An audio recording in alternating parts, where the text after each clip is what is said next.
Come inside before you catch cold. There you go. Careful of the step. I was beginning to think nobody would wander in tonight. The storm's getting worse.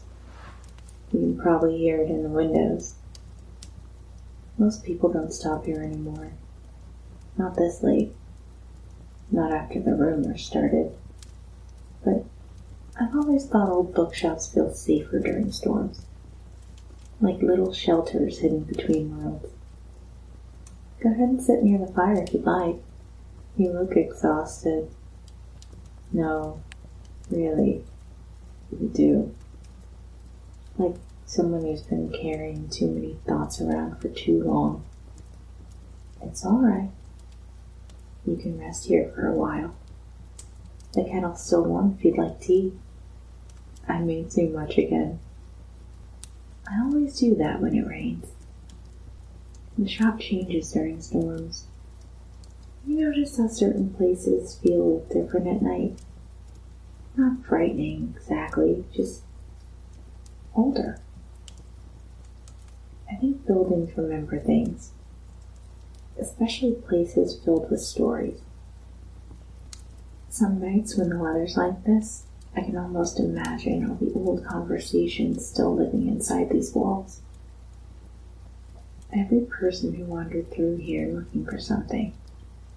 A book, an answer, a place to feel less alone for an hour. You'd be surprised how many people come into bookshops just to breathe for a moment. I was cataloging a few things before you arrived. Old histories mostly. Strange ones. Half of them are probably myths, so I'm not entirely convinced. One of these books claims there was once a city buried beneath the desert so deeply that the people living there forgot the sky existed. Can you imagine that? Entire generations born underground, never seeing rain. They carved stars into the ceilings of their homes because they missed something they never actually saw. I think about that sometimes. How people ache for things they can't explain. This one's older. The binding's almost gone.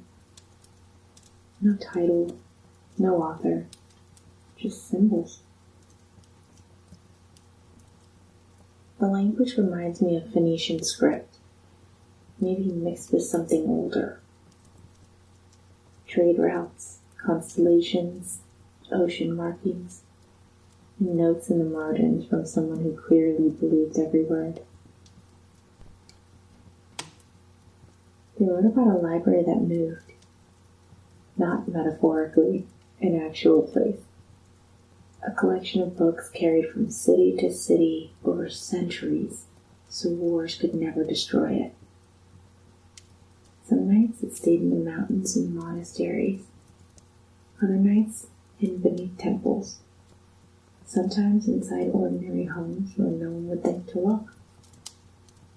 The people protecting it believed knowledge was alive.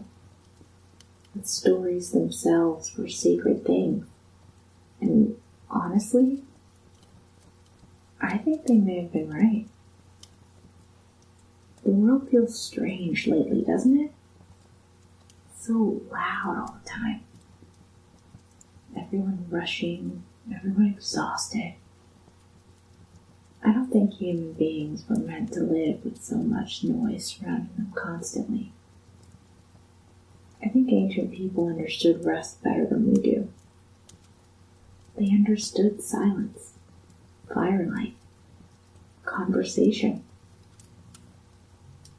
The comfort of simply existing near someone without needing anything from them. That's part of why I kept this place open, even after everyone else left. There used to be 6 bookshops on this street. Now there's only this one. The last light's on during storms. I suppose I couldn't bear the thought of nowhere quiet remaining in the world. So here we are. An old shop, the storm, the fire, and two people hiding from the rain for a little while.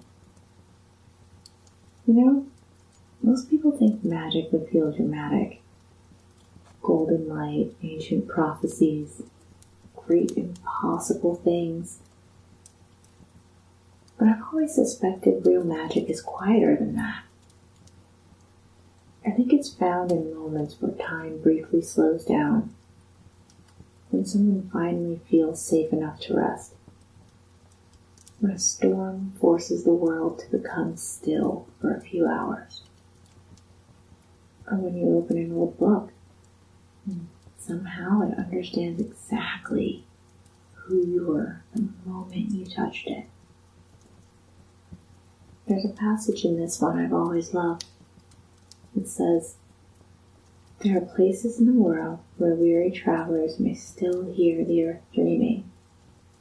Inevitably, they mistake that feeling for peace." I think that's beautiful. Oh, the storm's slowing down. You can hear it. The rain changed. It always feels a little sad when storms end, like waking up from something gentle. But you don't have to leave just yet. The roads will still be wet for a while, and the fire's still warm. Besides, I think maybe you need the quiet tonight.